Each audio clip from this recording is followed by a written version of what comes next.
नमस्कार. स्वातीचा स्वयंपाकमध्ये तुमच्या सगळ्यांचं खूप खूप स्वागत आहे.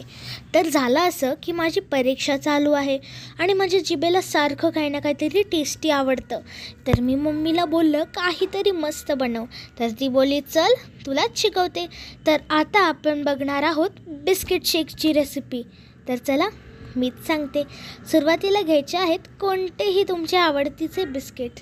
मी इथे घेतलेले आहे ओरिओ आणि बर्बन बिस्किट आणि ह्या सगळ्याला ब्लेंडरमध्ये टाकायचं आहे.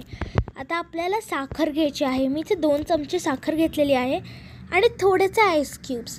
पण जर तुमची एक्झाम चालू असेल तर आईस क्यूब्स बिलकुल पण वापरू नका.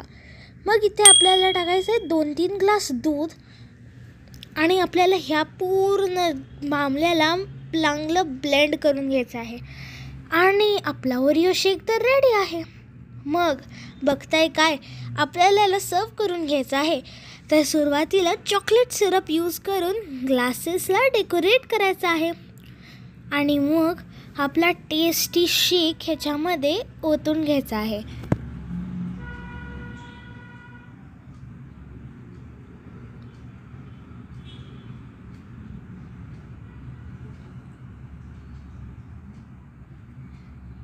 ज्यांची पण एक्झाम चालू आहे त्यांना ऑल द बेस्ट आणि मलाही कमेंटमध्ये ऑल द बेस्ट बोलून जावा. चला आता आपल्या शेकला मस्तपैकी डेकोरेट करून घ्यायचं आहे 1 स्कूप आईस्क्रीमने आणि त्याच्यावरती आपल्याला चांगलं चॉकलेट सिरपला गार्निश करून घ्यायचं आहे. आणि आपला ओरिओ शेक झालेला आहे रेडी. तुम्ही ह्याला काहीही बोला, Oreo shake, biscuit shake, whatever you want to say. आणि बघा किती टेस्टी आणि किती सुंदर दिसत आहे हा. तर चला, जर रेसिपी आवडली असेल तर लाईक करा, शेअर करा, सबस्क्राईब करायला विसरू नका. भेटूया पुढच्या व्हिडिओमध्ये अशाच कमाल रेसिपीजसोबत. तोपर्यंत बाय बाय.